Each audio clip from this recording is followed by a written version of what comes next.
എപ്പോഴും പറയേണ്ടത് മെന്റേഴ്സിന്റെ ഒരു സപ്പോർട്ടാണ്. കാരണം നമ്മൾ എപ്പോ എന്ത് ചോദിച്ചു കഴിഞ്ഞാലും അവര് അത് ക്ലിയർ ചെയ്യുക എന്നുള്ളത് ഒരു ഏറ്റവും വലിയൊരു കാര്യമാണ്. കാരണം നമ്മൾ ഇതിനു മുന്നേ വെബിനാർസും വേറെ കോഴ്സും ഒക്കെ നോക്കിയിട്ടുണ്ട് ഓൺലൈനിൽ. അപ്പൊ അവിടെ പറഞ്ഞാൽ നമ്മൾ ട്രേഡ് എടുത്ത് നമ്മളൊരു ഡൗട്ട് ചോദിച്ചു കഴിഞ്ഞാലും ട്രേഡ് എടുത്തത് SL അടിച്ചു കഴിഞ്ഞിട്ട് 2 ദിവസം കഴിയുമ്പോഴത്തേക്കായിരിക്കും റിപ്ലൈ വരുന്നത്. പക്ഷെ സ്മാർട്ട് മണി കഴിഞ്ഞ പിന്നെയാണ് നമ്മൾ ഓക്കെ MS എടുക്കണം, സ്ട്രക്ചർ ബ്രേക്ക് എപ്പോഴാണ് എന്നൊക്കെ ഉള്ളത് നോക്കിയിട്ട് പ്രോപ്പറായിട്ട് ചെയ്യാനായിട്ട് പറ്റിയത്. ഇത്രയും ബേസിക്സ് കഴിഞ്ഞിട്ട് പോലും ആദ്യം തൊട്ട് സാറ് വീണ്ടും ആ ബേസിക്സ് എല്ലാം റിവൈസ് ചെയ്തിട്ട് എത്ര ഡൗട്ട് ആണെങ്കിലും ശരി നിങ്ങൾ ചോദിച്ചിട്ട് പോയാൽ മതി എന്നും പറഞ്ഞിട്ട് സൈക്കോളജിക്കലി ഉള്ള മാറ്റമാണ് ശരിക്കും പറഞ്ഞ പ്രോഫിറ്റിലോട്ടുള്ള ഒരു മാറ്റം മെയിൻ ആയിട്ട് വന്നത്. കാരണം ഇത് ട്രേഡ് എടുക്കുന്ന സമയത്ത് എന്ന് പറഞ്ഞു കഴിഞ്ഞാൽ ആദ്യമേ നമുക്കൊരു ഗെയിം പോലെയാണ്. ഒരു ദിവസം ട്രേഡ് എടുക്കാതിരിക്കാൻ പറ്റൂല, അങ്ങനത്തെ ഒരു അവസ്ഥയായിരുന്നു.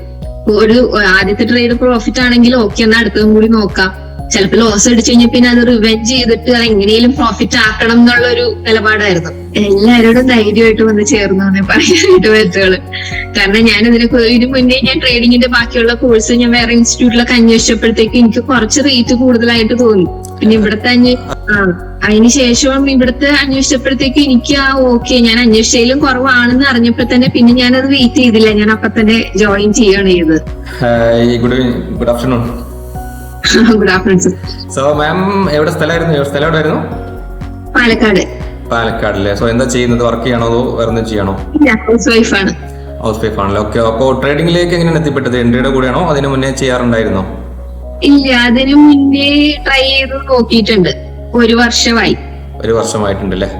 ഓക്കെ. അപ്പൊ എങ്ങനെയുണ്ട് ഓവറോൾ എക്സ്പീരിയൻസ്? എങ്ങനെയുണ്ട് ഇപ്പൊ മാർക്കറ്റിൽ നിന്നിട്ട് 1 വർഷമായിട്ട് ചെയ്യുന്നുണ്ട്? എങ്ങനെയുണ്ട് ട്രേഡിംഗ് ചെയ്തിട്ട് ഇപ്പോ ഓവറോൾ എക്സ്പീരിയൻസ്? ഇപ്പൊ കുറച്ചായിട്ട് കുഴപ്പമില്ല. അതായത് കോഴ്സ് തുടങ്ങിയതിന് ശേഷം അത്ര കുഴപ്പമില്ല. അതിന് മുന്നേക്കെന്ന് വെച്ച് കഴിഞ്ഞാല് നമ്മള് യൂട്യൂബ് വീഡിയോസ് കണ്ട് അങ്ങനെ ചെയ്തു തുടങ്ങിയതാണ്. അപ്പൊ നമുക്ക് ഒരുപാട് സെഗ്മെന്റ് ഇല്ല. അപ്പൊ നമുക്ക് ഇക്വിറ്റി ഉണ്ട്, കമ്മോഡിറ്റി, കറൻസി, ഫോറക്സ്, അങ്ങനെ ഒരുപാട് സെഗ്മെന്റ് ഉണ്ടല്ലോ. അപ്പൊ നമുക്ക് ഇവിടെ മാം ഏത് സെഗ്മെന്റ് ആണ് ഫോക്കസ് ചെയ്യുന്നത്? ഞാൻ ഇക്വിറ്റിയിലാണ്. ഇക്വിറ്റി മാത്രമാണ് ചെയ്യുന്നത്? സ്റ്റോക്സ് മാത്രം? ഇൻട്രാഡേ ആണോ സ്വിംഗ് ട്രേഡിംഗ് ഏതാണ് ചെയ്യുന്നത്? അപ്പോ ഞാൻ ഓപ്ഷൻസ് ആണ്. ഓപ്ഷൻസ് ആണ് ചെയ്യുന്നത് അല്ലേ? ഓക്കെ. ഇക്വിറ്റി ഓപ്ഷൻസ് നിഫ്റ്റി ആണോ ബാങ്ക് നിഫ്റ്റി? അത് ചെയ്യുന്നത് ബാങ്ക് നിഫ്റ്റി. Bank Nifty. ഇത് ഓപ്ഷൻ ബൈയിങ് ആണോ അതോ സെല്ലിംഗ് ആണോ? ബൈയിങ് ആണല്ലോ. Okay, fine. അപ്പോൾ നമുക്കിപ്പോൾ ഒരുപാട് വെൻഡേഴ്സ് ഉണ്ട് നമ്മുടെ കമ്മ്യൂണിറ്റിയിൽ. ഋഷി സാർ ഉണ്ട്, മുനീർ സാർ, ബാസിം, അങ്ങനെ ഒരുപാട് വെൻഡേഴ്സ് ഉണ്ട്. സോ ഓവറോൾ വെൻഡേഴ്സ് സൈഡ് എന്നുള്ള ഒരു എക്സ്പീരിയൻസ് എങ്ങനെ ഉണ്ടായിരുന്നു? സപ്പോർട്ടും കാര്യങ്ങളൊക്കെ ഉണ്ടായിരുന്നു? അടിപൊളിയാണ്. നമ്മളിപ്പോ ഒരു ഇൻസ്റ്റിറ്റ്യൂഷൻ അല്ലെങ്കിൽ ഒരു ക്ലാസ് എന്താ പറയുക മെച്ചപ്പെട്ടതാവണത് അവിടുത്തെ മെന്റേഴ്സ് അത്രയും അടിപൊളിയാകുമ്പോഴാണല്ലോ.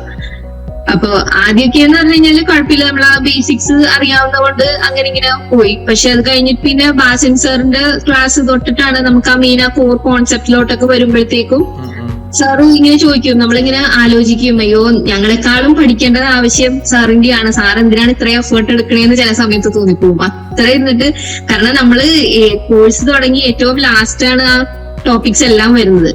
പക്ഷെ ഇത്രയും ബേസിക്സ് കഴിഞ്ഞിട്ട് പോലും ആദ്യം തൊട്ട് സാറ് വീണ്ടും ആ ബേസിക്സ് എല്ലാം റിവൈസ് ചെയ്തിട്ട് എത്ര ഡൗട്ട് ആണെങ്കിലും ശരി നിങ്ങൾ ചോദിച്ചിട്ട് പോയാൽ മതി എന്നും പറഞ്ഞിട്ട് ആ ഒരു ഇത് ഭയങ്കരമാണ്. എല്ലാ സാറുമാരും ഇപ്പൊ ജവഹർ സാറിന്റെ ആണെങ്കിലും ഞാൻ ഒട്ടും പ്രതീക്ഷിച്ചിട്ടില്ല നമുക്ക് ചോദിക്കുമ്പോഴത്തേക്ക് അപ്പൊ തന്നെ റിപ്ലൈ കിട്ടുന്നത്. കാരണം നമ്മൾ ഇതിനു മുന്നേ വെബിനാർസും വേറെ കോഴ്സും ഒക്കെ നോക്കിയിട്ടുണ്ട് ഓൺലൈനില്.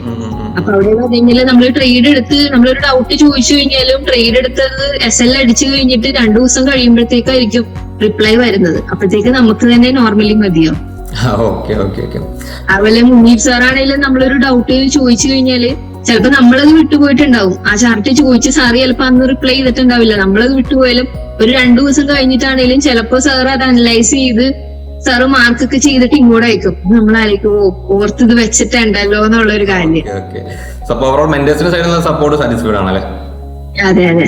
പിന്നെ അതുപോലെ നമുക്ക് ഒരു കമ്മ്യൂണിറ്റി ഉണ്ട്, Discord community. So overall Discord community 3000+ students നമുക്ക് ഓൾറെഡി ഉണ്ട്. അപ്പോൾ കമ്മ്യൂണിറ്റി സൈഡിൽ നിന്നുള്ള ഒരു സപ്പോർട്ടും അതുപോലെ കമ്മ്യൂണിറ്റി എത്രത്തോളം ബെനിഫിറ്റ് ആയിട്ടുണ്ട് ഈ ഒരു ട്രേഡിംഗ് ജേണിയിൽ? കമ്മ്യൂണിറ്റി നമുക്കിപ്പോ ഏകദേശം ക്ലാസ് നടക്കുന്ന സമയത്ത് നമ്മൾ അത്ര അങ്ങോട്ട് മെയിൻ ആയിട്ട് നമ്മൾ ഈ ഗ്രൂപ്പിൽ വരുന്ന നമ്മുടെ കോഴ്സ് അല്ലെങ്കിൽ ആ മീറ്റിംഗിന്റെ ആ സെഷൻസ് ആണ് കൂടുതലും കോൺസെൻട്രേറ്റ് ചെയ്ത് വെച്ചത്. പക്ഷെ ആ ക്ലാസ് കഴിഞ്ഞതിന് ശേഷമാണ് നമ്മൾ കൂടുതലായിട്ട് അതിനകത്ത്, കാരണം ചാർട്ട്സ് ഇടുന്നതും എല്ലാം അനലൈസ് ചെയ്യാൻ തുടങ്ങിയത് അതിനുശേഷമാണ്. അപ്പൊ നമുക്കൊരു ഡൗട്ട് ഉണ്ടെങ്കിലും ഇപ്പൊ സാർമാര് പറഞ്ഞു തന്നില്ലെങ്കിലും ഗ്രൂപ്പിൽ ഇട്ട് കഴിഞ്ഞാൽ അറിയാവുന്നവർ ആരാണേലും അവര് റിപ്ലൈ തരും. അപ്പൊ അതുകൊണ്ട് അതൊരു നല്ല കാര്യമാണ്. Okay fine. ഇപ്പോ ഒരു കോൺഫിഡന്റ് ആയിട്ട് മാർക്കറ്റിനെ അപ്രോച്ച് ചെയ്യാൻ പറ്റുന്നുണ്ട്. അപ്പൊ ക്ലാസ്സുകൾ ഓൾമോസ്റ്റ് കംപ്ലീറ്റ് ആയി. മാം ഏത് ബാച്ചായിരുന്നു? ഞാൻ 20th. Class almost complete ആയതല്ലേ?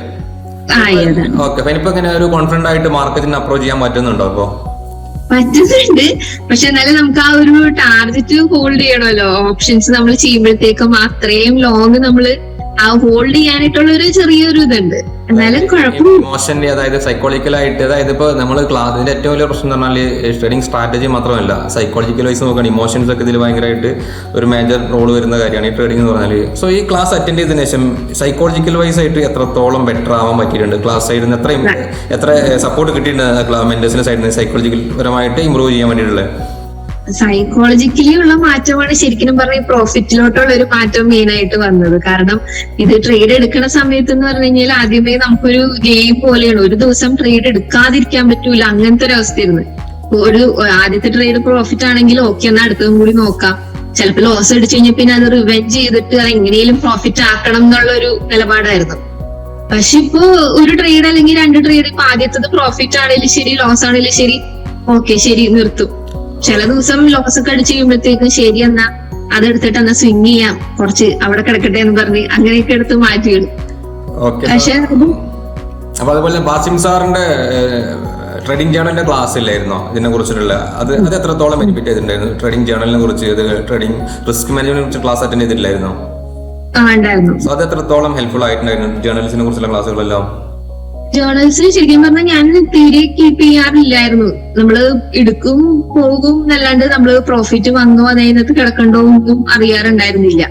പിന്നെ അത് കഴിഞ്ഞിട്ട് നമ്മള് ജേർണൽ കീപ്പ് ചെയ്ത് കഴിയുമ്പോഴത്തേക്കാണ് ഓക്കെ ശരി ഒരു മാസം ഇത്ര ഇതുണ്ട്, ഇത്ര ലോസ് ആയിട്ടുണ്ട്, അങ്ങനത്തെ ഒരു അനലൈസ് ചെയ്യാൻ പറ്റിയത് അതിന് ശേഷമാണ്. ഓക്കെ, അപ്പോൾ പ്രോഫിറ്റ് ആൻഡ് ലോസ് ട്രാക്ക് ചെയ്യാൻ പറ്റുന്നുണ്ടല്ലേ എത്രത്തോളം? സോ ഇപ്പോ ഓവറോള് ക്ലാസ് കംപ്ലീറ്റ് ആയതിനു ശേഷം ഓവറോൾ എത്ര പ്രോഫിറ്റ് ഉണ്ട് ഞാൻ ചോദിക്കില്ല, പെർസെന്റേജ് വൈസ് നോക്കുകയാണെങ്കിൽ പ്രോഫിറ്റബിൾ ആണോ അതോ എങ്ങനെയാണ് ഇപ്പോൾ കറന്റ് പോയിക്കൊണ്ടിരിക്കുന്നത്? പ്രോഫിറ്റബിൾ ആണ്. ഒരു മന്ത്ലി ഒരു ആവറേജ് പ്രോഫിറ്റ് എടുക്കാൻ പറ്റുന്നുണ്ടോ? മന്ത്ലിയിലോട്ട് ആയിട്ടില്ല. ഇപ്പൊ ഒരു ലാസ്റ്റ് ഒരു 2-3 വീക്സ് ആയിട്ടാണ് പ്രോഫിറ്റ് നമുക്ക് പ്രോപ്പർ ആയിട്ട്. കാരണം കോഴ്സിന്റെ സമയത്ത് നമ്മൾ ഓരോ സ്ട്രാറ്റജി പഠിക്കുമ്പോഴും നമ്മളത് ചെയ്തു നോക്കുമ്പോഴത്തേക്കും മിക്കവാറും അതൊരു ലോസ് അടിക്കലാണ്. ഇപ്പൊ കോഴ്സ് കഴിഞ്ഞതിന് ശേഷം കുറച്ചും കൂടി ഫ്രീ ആയിട്ടിരുന്ന് നമ്മൾ നോക്കുമ്പോഴത്തേക്കും കിട്ടുന്നുണ്ട്. ഇതൊരു സ്കില്ലാണ്. അതായത് ഇപ്പൊ നമ്മുടെ കോഴ്സിൽ ഒരുപാട് 3 മാസം 4 മാസം കൊണ്ട് നമ്മൾ ഒരുപാട് കാര്യങ്ങൾ പഠിക്കുന്നുണ്ട്. ഇതെല്ലാം കൂടെ ഒരുമിച്ച് നമുക്ക് ലൈവ് മാർക്കറ്റിൽ ഇംപ്ലിമെന്റ് ചെയ്യാന്ന് പറഞ്ഞാൽ ഒരിക്കലും പ്രാക്ടിക്കലി പോസിബിൾ അല്ല. നമ്മൾ ഒരുപാട് സ്ട്രാറ്റജീസ് ഉണ്ട്. മാം ഇപ്പൊ അതിൽ ഏത് സ്ട്രാറ്റജിയാണ് ഇപ്പൊ ഫോക്കസ് ചെയ്യുന്നത്? സ്മാർട്ട് മണി കോൺസെപ്റ്റ് ആണോ അതോ സപ്ലൈ ഡിമാൻഡ് ആണോ? അത് മാം ഏതാണ് ഇപ്പൊ ഫോക്കസ് ചെയ്യുന്നത്? ഞാൻ സ്മാർട്ട് മണി കോൺസെപ്റ്റ് ആണ്. Smart money. സോ ആ ഒരു കോൺസെപ്റ്റ് ക്ലാസ് കംപ്ലീറ്റ് ആയതിനു ശേഷം എത്രത്തോളം ചേഞ്ച് വന്നിട്ടുണ്ട് മാമിന്റെ ഒരു മാർക്കറ്റിനെ അപ്രോച്ച് ചെയ്യുന്ന രീതിയിൽ എത്രത്തോളം ചേഞ്ച് വന്നിട്ടുണ്ട്? അതായത് നേരത്തെ എന്ന് പറഞ്ഞു കഴിഞ്ഞാല് നമ്മള് ഇപ്പോ ഓരോ ക്ലാസ് ഒരു ശരിക്കും പറഞ്ഞ ക്ലാസ് ഒരു സൈഡിൽ കൂടി നടക്കണ്ടെങ്കിലും നമ്മൾ എന്നാലും അതിന്റെ ഇടയിൽ കൂടെ യൂട്യൂബ് നോക്കിയിട്ട് ഏത് വഴി കൂടി 1 ഇഞ്ച് കിട്ടാന്നുള്ള രീതിയിൽ ഇൻഡിക്കേറ്റേഴ്സ് ഒക്കെ ഇട്ടിട്ട് വീണ്ടും അപ്ലൈ ചെയ്തൊക്കെ നോക്കും. പക്ഷെ സ്മാർട്ട് മണി കഴിഞ്ഞ പിന്നെയാണ് നമ്മൾ ഓക്കെ MS എടുക്കണം, സ്ട്രക്ചർ ബ്രേക്ക് എപ്പോഴാണ് എന്നൊക്കെ ഉള്ളത് നോക്കിയിട്ട് പ്രോപ്പർ ആയിട്ട് ചെയ്യാനായിട്ട് പറ്റിയത്. ഓക്കെ ഓക്കെ, അതായത് ഓക്കെ ഫൈൻ. സോ അപ്പോ ഇനി അതായത് എൻട്രിയുടെ കോഴ്സിലേക്ക് ജോയിൻ ചെയ്യാൻ താല്പര്യപ്പെടുന്ന പുതിയ സ്റ്റുഡൻസിനോട് എന്താണ് പറയാനുള്ളത്? കോഴ്സിനെ കുറിച്ചാണെങ്കിലും ഓവറോൾ കമ്മ്യൂണിറ്റിനെ കുറിച്ചാണെങ്കിലും എന്താണ് പറയാനുള്ളത്? എല്ലാവരോടും ധൈര്യമായിട്ട് വന്ന് ചേർന്നു പറയാനായിട്ട് പറ്റുള്ളൂ. കാരണം ഞാൻ ഇതിന് മുന്നേ ഞാൻ ട്രേഡിങ്ങിന്റെ ബാക്കിയുള്ള കോഴ്സ് ഞാൻ വേറെ ഇൻസ്റ്റിറ്റ്യൂട്ടിലൊക്കെ അന്വേഷിച്ചപ്പോഴത്തേക്ക് എനിക്ക് കുറച്ച് റേറ്റ് കൂടുതലായിട്ട് തോന്നി. പിന്നെ ഇവിടത്തെ അത്യാവശ്യം ഹ്യൂജ് റേറ്റ് ആണ് എല്ലാ ഇൻസ്റ്റിറ്റ്യൂഷൻസും ചാർജ് ചെയ്യുന്നത് അല്ലേ? അതിനുശേഷം ഇവിടുത്തെ അന്വേഷിച്ചപ്പോഴത്തേക്ക് എനിക്ക് ഓക്കെ ഞാൻ അന്വേഷിച്ചതിലും കുറവാണെന്ന് അറിഞ്ഞപ്പോ തന്നെ പിന്നെ ഞാനത് വെയിറ്റ് ചെയ്തില്ല, ഞാൻ അപ്പൊ തന്നെ ജോയിൻ ചെയ്യാണ് ചെയ്തത്. ഓക്കെ, അപ്പൊ കണ്ടന്റ് സൈഡ് മാം സാറ്റിസ്ഫൈഡ് ആണോ? അപ്പൊ ആ ഒരു ചെറിയ എമൗണ്ടിനുള്ള കണ്ടന്റ് സൈഡ് മാം സാറ്റിസ്ഫൈഡ് ആണോ? എൻട്രിയുടെ സൈഡിൽ നിന്നുള്ള മെന്റേഴ്സിന്റെ സപ്പോർട്ട് ആണെങ്കിലും അതുപോലെ തന്നെ കമ്മ്യൂണിറ്റി സപ്പോർട്ട് ആണെങ്കിലും പിയറോ സപ്പോർട്ട് ആണെങ്കിലും കണ്ടന്റ് സൈഡ് നോക്കുകയാണെങ്കിൽ മാം സാറ്റിസ്ഫൈഡ് ആണോ? ആ ഒരു എമൗണ്ടിന് വർത്താണോ കോഴ്സ്? സാറ്റിസ്ഫൈഡ് ആണ്, കംപ്ലീറ്റ്ലി സാറ്റിസ്ഫൈഡ് ആണ് അല്ലേ? നമ്മൾ കോഴ്സിന്റെ കണ്ടന്റിനേക്കാളും നമ്മൾ എപ്പോഴും പറയേണ്ടത് മെന്റേഴ്സിന്റെ ഒരു സപ്പോർട്ടാണ്. കാരണം നമ്മൾ എപ്പോ എന്ത് ചോദിച്ചു കഴിഞ്ഞാലും അവര് അത് ക്ലിയർ ചെയ്യുക എന്നുള്ളത് ഒരു ഏറ്റവും വലിയൊരു കാര്യമാണ്. ഓക്കെ ശരിക്കും പറഞ്ഞ സാറുമാർക്ക് വേണമെങ്കിലും മിണ്ടാണ്ട് പോയാൽ മതി, ഓക്കെ ഞങ്ങൾ ഞങ്ങളുടെ ഭാഗത്തെ കോഴ്സ് കഴിഞ്ഞു, നിങ്ങൾ എന്താന്ന് വെച്ചാൽ ചെയ്തോ എന്നുള്ള രീതി വിട്ടാൽ മതി. പക്ഷെ നമ്മുടെ ഒരു P&L ഷെയർ ചെയ്യുമ്പോഴാണെങ്കിലും പോലും ആരുടെയും ഒരു ലോസ്, ഒരു 2-3 ലോസ് അടിച്ചു കഴിഞ്ഞാൽ അപ്പൊ തന്നെ ഇങ്ങോട്ട് ചോദിക്കും എന്ത് പറ്റി, എന്താണ് കാര്യം എന്നുള്ളത്. അതൊക്കെ ഭയങ്കര പ്ലസ് ആയിട്ടുള്ള ഒരു കാര്യമാണ്. ഓക്കെ. അപ്പൊ മാം ഓവറോൾ സാറ്റിസ്ഫൈഡ് ആണ് എൻട്രി ഫിൻ അക്കാദമിയുടെ കോഴ്സിൽ? മാം ഓവറോൾ സാറ്റിസ്ഫൈഡ് ആണ്? കംപ്ലീറ്റ്ലി സാറ്റിസ്ഫൈഡ് ആണ്. Okay okay. So anyway thanks for your valuable time. Okay, എന്ത് ഡൗട്ട് ഉണ്ടെങ്കിലും എന്നെ കോൺടാക്ട് ചെയ്യാൻ ബാക്കി മെന്റേഴ്സ് നമ്പേഴ്സ് ഒക്കെ കയ്യിലില്ലേ? എന്ത് ഡൗട്ട് ഉണ്ടെങ്കിലും മാം പേഴ്സണലി കണക്ട് ചെയ്താൽ മതി. Okay okay, okay. Thank you. Thank you.